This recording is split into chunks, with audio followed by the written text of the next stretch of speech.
evening! Ladies and gentlemen, ito na naman tayo. Pero, ang ating makuha ngayon ay ito naman po ay exciting. Kahit na lecture nito ay tungkol sa batas, medyo exciting ito. Ano ang ating pag-usapan? Mga team replay ay punta kayo. Pag tuwing mag-play kayo nito, please lang, mag-join kayo mag-subscribe kayo sa channel ko. Libre lang naman yan. Siyempre, mga baguhan sa channel ko, pakinggan nyo po. At kung pwede, mag-subscribe na rin kayo. At saka isa pa, lagi kayo mag-like para po sa tuwing meron akong live, mabigyan kaya kayo kagad ng notice na magla-live naman ang pinakamagaling na vlogger na pinakatotoo kung magsalita. Pinaglalaban lamang natin ang katotohanan. Ladies and gentlemen, before proceeding, nais ko lang muna siguro i-take advantage, no? Habang nag-iipon tayo ng crowd, ay nais ko muna, maraming tatanong sa akin, bakit dati ako masugid akong mga makapink, binabanatan ko si Duterte, binabanatan ko si Sara, binabanatan ko si Bungo, binabanatan ko si Ivy, binabanatan ko lahat. Lalo sa panahon na yun, kakampi ko mga pink, nandun ako sa Bunyog. Kasama ko mga taga-Bunyog. Mga kakampi namin, mga makakaliwa. Yan. Kasi totoo naman, naniwala ko, the best form of government for me is not actually the complete democracy. It's actually democracy with the heart. Demokrasya na may puso. At ang ibig kong sabihin po niyan, pag merong ganon, ay yung tawag niya medyo may social justice. I don't want to call it with socialism kasi sama ang pangalan ng socialism. Kundi isang pamahalaan na kung saan ang mga mahihina na uri ng tao na mahina dahil sa kahirapan, hindi mahina dahil sa kanilang katauhan, kundi mahina dahil sa walang opportunity o pagkakataon na magkaroon ng edukasyon, magandang edukasyon, walang kapital dahil hindi makapagnegosyo, kulang sa kaalaman dahil wala naman silang resources para paano malalaman ng mga bagay-bagay, lalo na sa kaalaman sa negosyo. Kaya ito na yung kinikwento ko, yan ang aking dreams and aspiration ay magkaroon ng pamahalaan na kung saan ang lahat ng mga mahina patungkol sa pera, walang pera, nagkulang sa edukasyon kasi walang pagkataon mag-aral. Pero maswerte na ngayon, marami may Google na ngayon, may AI na ngayon. Pwede ka mag-aral ng sikreto gusto mo. Pwede ka rin mag-online kung gusto mo. Pero problema, wala ka pang bayad pang tuition. Pero pwede, education is free. Basa ka lang, isang topic ka lang, basahin mo yun lahat siguro. Isang buong linggo pagbasa mo about history ng Amerika, alam mo ng American history. Sunod na araw, basahin mo history ng Pilipinas, alam mo na history ng Pilipinas sa loob ng isang linggo. Ganun lamang po, example po lang yan. So sa ngayon, ang pag-aralan natin sa ngayon ay yung napagkamalan nila na mali ang anak ni Dante Marcoleta. Ngayon, bago ko ikwento tungkol dito sa anak ni Dante Marcoleta, ito ay maigsi lamang po, ay nais ko lang ipa-advance sa inyo na kasunod nito ay magbablog ako tungkol naman kay Marcoleta, tungkol sa kanyang panalo sa kaso na sinampahan siya tungkol dun sa nagbigay sa kanya ng pera, nag-donate sa kanya ng pera para sa kanyang pangkampanya. At ito nga, kasama niya sa nag-donate, ay si Mike Defensor. So anyway, ito na muna tayo si Marcoleta. Tandaan ninyo, marami pinagtatawanan, pati si Lacson. Si Ping Lacson, pinagtatawanan niya si anak ni Marcoleta. Dahil sa sinabi na yon, sa ginawa ni Marcoleta, minura niya. Ay hindi naman minura, kundi pinihiniya na sa kanya salita. Sabi niya, aral-aral ka muna bago ka magtanong. Piling kasi ni Lacson, magaling na siya. O pareha kami graduate sa pamantasan ng Lungsod ng Maynila. Siya gumraduate siya doon ng master in kurso, government administration. At ako naman, gumraduate ako sa pamantasan ng Lungsod ng Maynila o di kaya PLM, pamantasan sa likod ng Manila City Hall sa kurso ng abogasiya. Kaya binigyan po ko ng degree na kung tawagin ay Doctor of Jurisprudence. Tapos, ang isa pa na nagbumanat kay Marcolita, si Insurrecto, Attorney Insurrecto, valedictorian siya sa class ng University of the East sa College of Law sa panahon niya. Pero mali pa rin kayo. Attorney Insurrecto, galit ka lang kay tatay ni Marcolita. Kasi inimbita siya noon sa House of Representatives, binanatan si ni Marcolita. Hindi daw siya karapat-dapat na maging professor ng Ateneo Dinaga. Professor sa College of Law. Tapos, ito na, marami pang iba, pati si Luistro, hiniya ni Luistro si Congressman, hindi naman siya abogado, Congressman Paulo Marcolita. Marami pang ibang nagiya. Hiniya din siya ng itong mga vlogger na kuno akala nila, feeling nila, sikat sila kasi, feeling nila naniniwala ang tao sa kanila na nagsasabi sila ng totoo. Pero ang hindi nila alam, halata na sila na nabili na sila ni BBM. Ang tinutukoy ko po, hindi yung original na BBM vloggers. Kasi yun, may bayad na talaga yun nung una pa lang. Kundi yung mga vlogger na talagang dating kakamping, ngayon hindi na bumabanat kay BBM. Akalain mo ba naman? Yung issue ko, maniwala ka o hindi sa kwento ng 18 na dating sundalo, na kung saan ng 16 ay dating Marines, ay magagawa pa ng kwento na pagdududahan. Ano ba si Christian Esguerra? Ipaliwanag mo sa akin, Christian Esguerra, bakit hindi ka naniniwala sa mga 18 Marines? At wala ka namang ebidensya para sabihin na nagsisinungaling ang 18 Marines o di kaya 18 dating sundalo. Kasi dalawa dyan ay army. Ikaw naman, Rural Llamas, ganun din. Ganon din si Atty. Claire Castro. Napansin ko talaga, pare-pareho kayo ng mga taga University of Santo Tomas. Ganon ang tingin nyo kung nanggaling kayo sa universidad na para sa mga may pera. UST kasi para sa may pera yan. Mataas ang tuition dyan. Akalain mo na sabihin nyo nagsisinungaling ang mga Marines? Ay, nako. So, ang totoong kwento dyan, tama po sa lahat ng bagay si Marcolita. Mamaya, ikwento ko sa inyo mamaya yung kung bakit siya nanalo at sa kanyang kaso na kung saan nag-donate daw siya, may kasalanan daw yun. Pero nagbumoto ang 6 na o 7 na commissioner at chairman ng Comelec, inabsuelto siya. Kasi walang legal ground. Walang batas na magsasabi na nagbawal na kamali siya. So ito naman, ang anak naman niya na nasa SADC. Ito, i-play muna natin yung kung saan pinagtatawanan hanggang ngayon si Paulo Marcolita. In his defense and in defense of intellectual honesty, ito ipapakita ko. Any other persons who would see otherwise are intellectually dishonest, guys. Ganun lang po ang tawag ko dyan. Ito po ang sinabi ni Marcolita.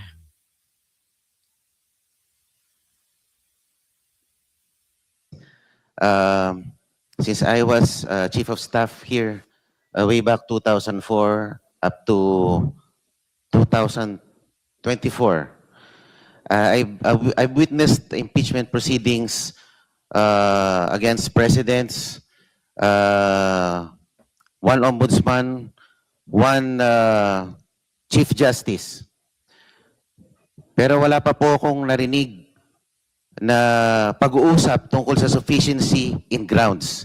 Ang naririnig ko lang lagi, sufficiency in form and substance. Ngayon ko lang po yata narinig itong bago na rule na ito, sufficiency in grounds. Okay, Could you please clarify me For on the this? satisfaction. Ayan, nang-insulto pa si Jervin Locarit Luistro. Nang-insulto pa siya dito.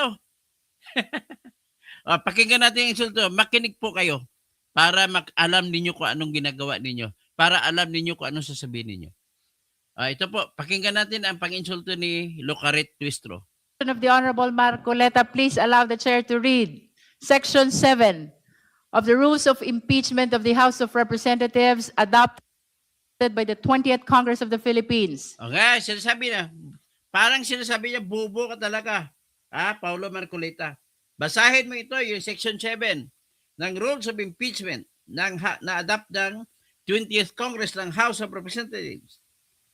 Pakinggan natin. Siya nagbasa rin, si Lustro. Section 7, Submission of Evidence and Memoranda. After receipt of the pleadings, affidavit and counter-affidavits, and relevant documents provided for in Section 6, or the expiration of the time within which they may be filed, the committee shall determine whether the complaint alleges sufficient grounds for Okay. Stop. Ulitin natin. Stop. Ulitin natin. whether the complaint alleges sufficient grounds for impeachment. Anong sinabi? Whether the complaint alleges sufficient grounds for impeachment. Anong ibig sabihin? Kung sa Tagalog pa, kung ang reklamong impeachment ay nagbabanggit, quote-unquote, nagbabanggit. Kung nagbabanggit po, hindi ibig sabihin na may grounds for impeachment na. So, ibig sabihin, ang obligasyon ninyo sa ilalim ng rule ng Section 7, titingnan lamang ang reklamo kung nagbabanggit ng grounds for impeachment.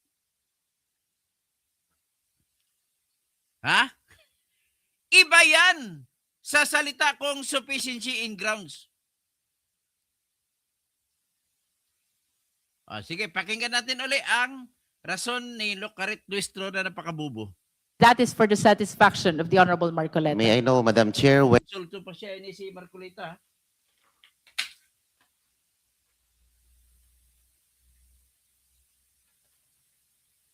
Sige. when the rules were promulgated? This not has furnished a been the copy. rules of impeachment of the 19th Congress, which the 20th Congress adopted. Okay. So Ininsulto mo naman si Batang Marcoleta. Kung adopted, asan ang pruweba na na-adapt? At asan ang pruweba na na-publish nyo sa newspaper? Kasi kailangan i-publish sa newspaper para magiging binding. Asan? It's not Hindi nyo new. binanggit. Hindi po siya bago. This nga- has been part of the previous rules which were used during the past impeachment processes. Opo, kasi bago lang po sa akin yung sufficiency in grounds. Hindi ko po narinig yan sa mga dating proceedings. Walang sufficient grounds. Alleging sufficient grounds lang. Bubo talaga.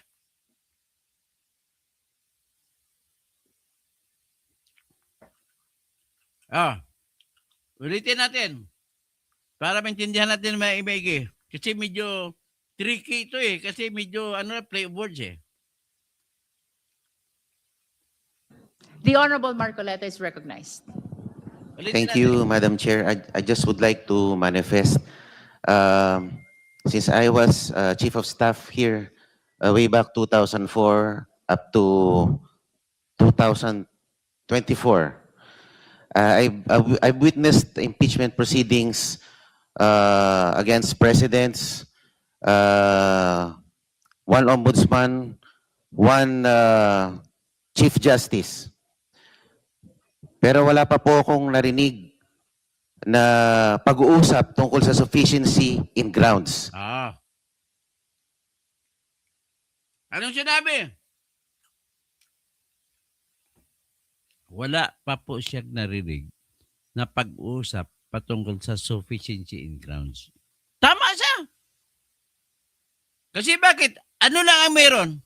Pag binasa mo ang rules, ang hanapin mo lang kung nagbanggit ba ng sufficient grounds.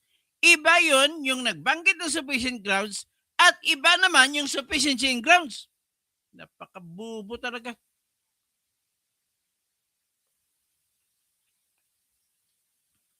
Yung mga hindi nakaintindi dito, pwede na kayong umalis. Ibang-iba yan. Ngayon, para maklaro, basahin natin ang actual na rule.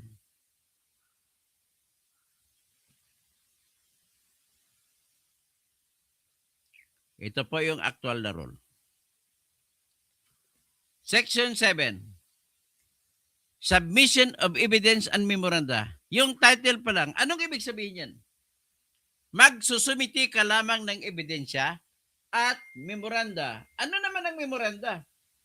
Ang memoranda po, yan po ang papel na kung saan may sinusulat ang abogado o yung mga partido sa kanilang mga punto de vista, mga argumento nila, mga facts nila. So, ano ang ibig sabihin? Ang ibig lamang pong sabihin ay titingnan ng mga congressmen na kasapi ng House Committee on Justice. Titingnan lamang nila kung ano ang sinumiti ng mga ebidensya at ng mga memoranda. Memoranda ay pwedeng sinabi nila expression of their will, expression of their arguments, expression of their submissions. Sasabihin niya, unto the Committee on Justice of the House of Representatives, the complainants o di kaya si Sara Duterte hereby submits the following counter affidavits that will serve as my evidence. And herein are my other documents supporting the statements made in the affidavits. Ganon po yun. Ang tinitingnan mo lang kung meron mga ebidensya na sinumiti at memoranda. Pagtapos makita mo na, titingnan mo na ngayon kung yung mga sinumiti ay nagbabanggit ba ng sufficient grounds for impeachment?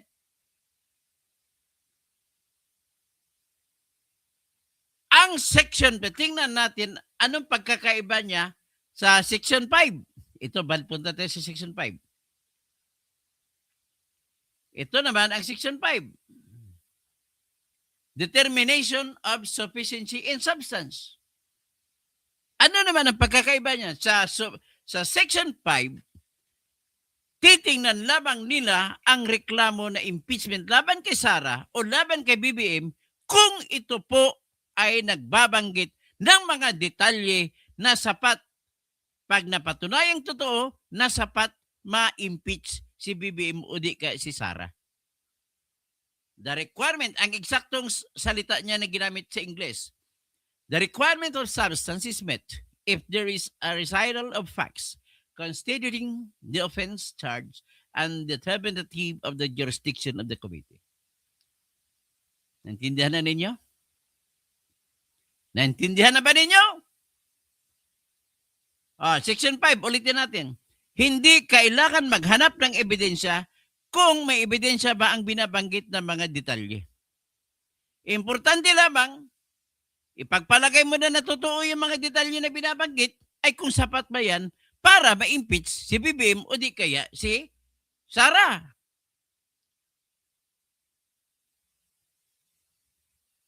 Ngayon, punta tayo sa Section 6. Ano naman ang Section 6? Ay nagbibigay ng pasubali o notice sa respondyente na si Sara o di kaya si Bongbong Marcos na magsumiti sila ng kanilang sagot. At ang sagot nila ay isusumiti sa loob ng 10 araw mula sa pagkatanggap ng notice. At doon sa sagot na yan, ay dapat iyan po ay sinumpaang salaysay. At pwede nila isama ang kanilang argumento na pangdepensa. So, ang ibig sabihin po, yung sagot ay maglalaman ng una, maglalaman ng kontra salaysay ni Sara o ni BBM laban sa salaysay na dapat i-impeach siya.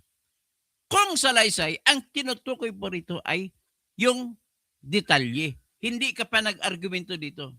Halimbawa, sabihin niya, si Sara Duterte ay tumanggap ng 125 million mula sa Office of the President. Yan ang unang statement. Pagsagot naman ni Sara, either kung aminin niya o hindi yung statement na yan. So, sasagutin ni Sara, totoo po yan. Nakatanggap ako ng 125 million galing sa Office of the President noong December 21, 2022. Yan. Yan ang unang forma ng sagot niya. Mga detalye na kung aaminin niya o hindi. Yan lamang ang unang bahagi ng kanyang answer. Pangalawang bahagi ng kanyang answer ay yung depensa niya kung dapat bang i-dismiss ang reklamong impeachment o hindi. So ano yun? Yung mga depensa. Sasabihin niya ngayon, hindi po dapat pong ibasura na ang reklamong impeachment na ito sapagkat hindi kompleto ang pagkalagay ng detalye na kung mapatunayang totoo ang mga detalye, ay pwede ako ma-impeach. So kung hindi kompleto, ibig sabihin, walang sufficiency sa forma, sa sustansya. Ibig sabihin sustansya lang ay yung pag-aligar o pagbabanggit lamang ng mga detalye. Yan ang sa Section 5. Tapos sa Section 6 naman, magsusumiti lamang siya ng memoranda. Sa pamamagitan ng memoranda, ay ilalagay niya, ikakabit niya, babanggitin niyo kung anong kanyang mga isinumiti na mga, dito yan sa Section 7. Ano mga sinumiti niya, mga ebidensya? Banggitin niya kung anong affidavit. Banggitin niya kung anong counter-affidavit. Kung si Sara magsusumiti, counter-affidavit. Kung ang kalaban niya magsusumiti, affidavit. Yan po ang ibig sabihin yan. Ibig sabihin, ang sinusumiti lamang dito ay papel. Hindi pa tinitingnan kung may ebidensya o wala. So, ang ibig sabihin nito ay titingnan ng committee kung ang reklamo ay nagbabanggit ng sufficient grounds for impeachment. Nagbabanggit pa lang, nagbabanggit alleges. Hindi pa hinahanap ang ebidensya ng binanggit. So tama si Marcolita sa pagsasabi na hindi tayo dito pwede magbuto-butuhan na desisyonan natin na sufficient nga ang ground. Hindi. Titingnan lamang kung ang mga sinumiti na memoranda ay nagbabanggit ng mga detalye na kung titingnan mo at ipapalagay mo na totoo ay sufficient ang grounds for impeachment. So ngayon, ano ang grounds for impeachment? Betrayal of public trust. So nagbabanggit pa na tinitingnan mo, pag tiningnan mo ay pwede mong sabihin na tinraidor niya ang tiwala ng taong bayan? Yan ang unang tanong.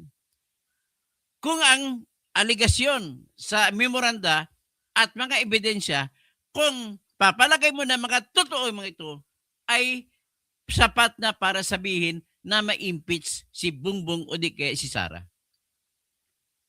Naintindihan na ninyo? Ang isang ground, culpable violation of the Constitution, pag nabanggit pa, pag titignan mong ebidensya, halimbawa, yung akusasyon na si Bongbong Marcos ay dapat nagpa-hair follicle pero hindi siya nag-hair follicle test. So binanggit, sinabiti ang ebidensya ng salita ni Aimee Marcos. Sinabiti niya ang USB ng speech ni Aimee Marcos na nagsasabi na adik si Ading. Hindi pa titingnan kung totoo ang speech. Titingnan lang muna ang ebidensya na sinumiti na kung mapapatunayan ay sapat na para ma-impeach si Bongbong.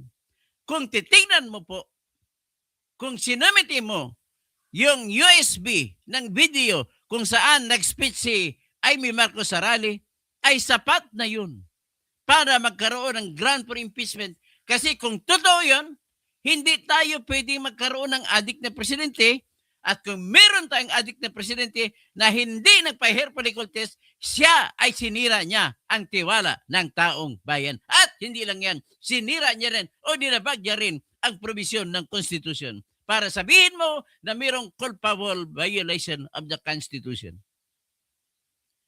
Yun po ang ibig sabihin ni Marcoleta. Kaya lang, napakataas ng uri ng utak ni Marcoleta na hindi maintindihan ni Jinky Lucarit Luistro, na hindi maintindihan ni Attorney Insurrecto, na hindi maintindihan ni Vlogcaster Armandin, na hindi rin maintindihan ni Christian Esguerra, hindi rin maintindihan ni Coach Jarrett yun, hindi rin maintindihan ni GDB Comments, Mima Alicia, si Sangkay Janjan. Marami kayo, hindi nyo maintindihan ito. Napakalalim ba nito ang ibig sabihin? Para hindi nyo maintindihan, pagtawanan nyo si Marcoleta? All the while, tama si Marcoleta. So, nung nagsalita si Marcoleta, ang hinahanap dapat ay kung ang mga ebidensya ba na nilatag, kung paniwalaan natin ay sapat ba na mag-impeach ang akusado? In other words, sa Section 5, ang hinahanap muna yung detalye lamang, pagkwento ng detalye. Kung sapat ba ito, kung mapatunayan, ay ma-impeach ang tao. Ang kasunod, hinahanap ang mga ebidensya para magsuporta sa detalye na binanggit sa Section 5 at para kung titingnan natin na totoo nga ang mga ebidensya, magkaroon ng ground for impeachment. Yan lang po ang ibig sabihin. Kaya bawal na magdesisyon ka sa stage na yon, sa level na yon, doon sa hakbang na yon, na magsasabi ka may sufficiency in grounds. Kabuang. Masasabi mo lang may sufficiency in grounds kung mausisa mo na ang mga ebidensya. Ano ka ba, Luistro, bobo? Napakabubo nyo talaga. Si Lacson, pagtawanan mo pang anak ni Marcoleta kasi galit ka kay Senator Marcoleta. Puro mga walang pundasyon, puro kabubuhan ng inyong mga salita.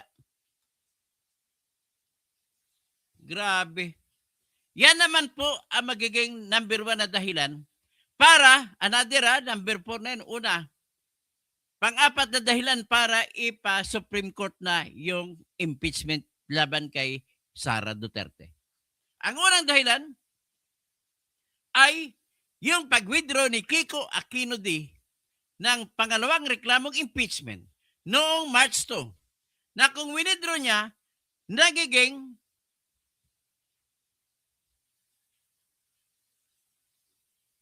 ano na yon?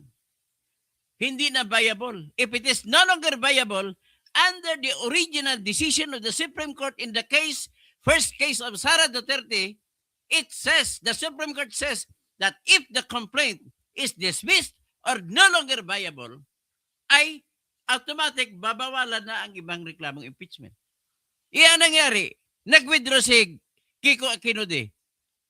Wala man ang action ang ginawa ang pinayagan naman nila mag-withdraw. So, ibig sabihin, na-dismiss at no longer viable.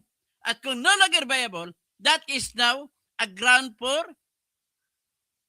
dismissal of the new complaint for impeachment.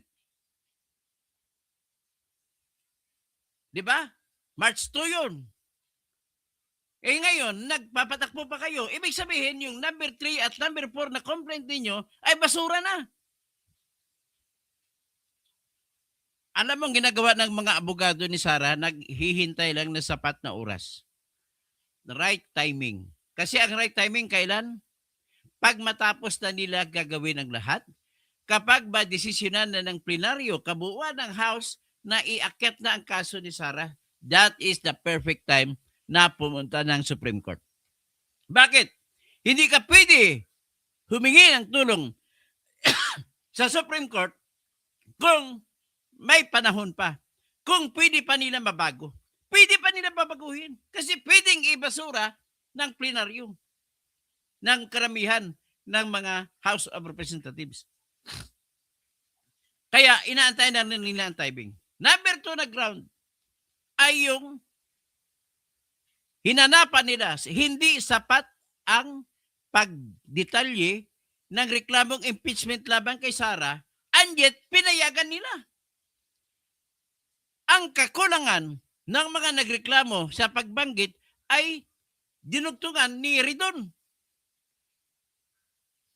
Kagaya halimbawa ng akusasyon na intelligence fund, confidential fund. Sinabi nila na withdraw ni Sara, natanggap, okay, dapat aminin ni Sara yun. Yun dapat ang sagot. Pero, hindi, sabihin na, aminin, tinanggap ni Sara ang pera, 125 million, sa Office of the President. Withdraw niya ito mula sa Land Bank of the Philippines. At ang inutusan niya mag-withdraw ay mga tauhan niya sa opisina, kasama ang disbursement officers. At ang disbursement officers, banggitin din ulit, ay binigay kay Colonel Dennis Nolasco at Colonel Raymond Dantila Checa. Pagkatapos, nagbigay ng resibo si Sara Duterte sa paglikwida kung paano nagasta. Nagbigay siya ng mga pangalan na maraming peking pangalan, kagaya ng Mergles Piatos. So kung ganon, ang tanong na lang is, maging tama ba yun? So kung hindi maging tama, nakalab ako. Ang tanong naman doon, sapat ba yun? Ang sagot, hindi. Dapat binanggit pa ninyo kung ano ang ginawa na facts para napunta sa bulsa ni Sara ang pera. Wala. So kulang, ibig sabihin kulang. And yet, pinapasa ninyo. So sa Section 5, pwede magamit na dahilan, ang paglabag ng Section 5, pwede magamit na dahilan para sa pangalawang rason na umakyat sa Supreme Court ulit si Sara Duterte. Pangatlong dahilan. O ito na nga, pangatlong dahilan ay sa ngayon. Wala silang, tingnan ninyo, nung huling hearing, wala silang binuklat, hindi nila tinignan isa-isa ang reklamo laban kay Sara. Para tingnan kung anong nakalakip na mga attachments, na mga documents, kung ano mga video na naka-attach. Wala silang ginawa ganun.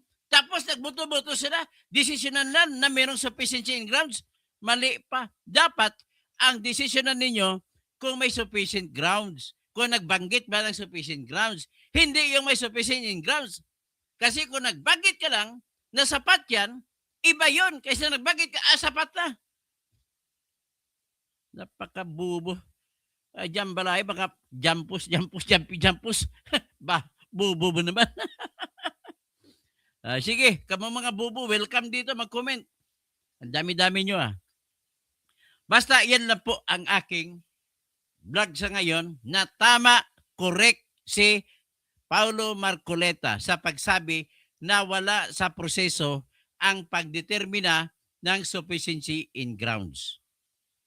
Ang sufficiency in grounds ay papasok lamang yan pag matapos mo na mausisa lahat ng mga testigo, makross-examine mo, ma-examine mo, ang mga ebidensya kung masuri mo, isa-isahin mo, yan lamang magkaroon ng sufficient grounds at may probable cause na. So, ang ginatanong ni Marcoleta ay tama. Kaya dapat naglimita lamang sila sa tanong, nabanggit ba na mayroong sufficient grounds? Yun lang tanong, kung nabanggit. Hindi tinatanong kung ang nabanggit ay talagang nabanggit. Totoo. Galit na galit itong mga bubo. Hayaan mo lang mga bubo na yan. Si Jaime Rival, baka bubo. Sige, hayaan ko lang. Hindi na ako mag-comment. Basta sa akin lang hinihiling ang yung mga naniniwala sa akin at mga kumukontra sa akin para makapag-comment ulit kayo. Paki-like na lang para ma-alerto naman kayo pag mag-vlog naman ako. Kasi ang kasunod ko na vlog, si Marcoleta na tatay. Okay? Just give me 10 minutes. Maraming salamat po. Mag-subscribe kayo. Yung hindi pa nakasubscribe, total libre naman yan. At mag-join kayo sa channel ko. 75 pesos a month lang yan. At pwede i-like ninyo ang aking isa pang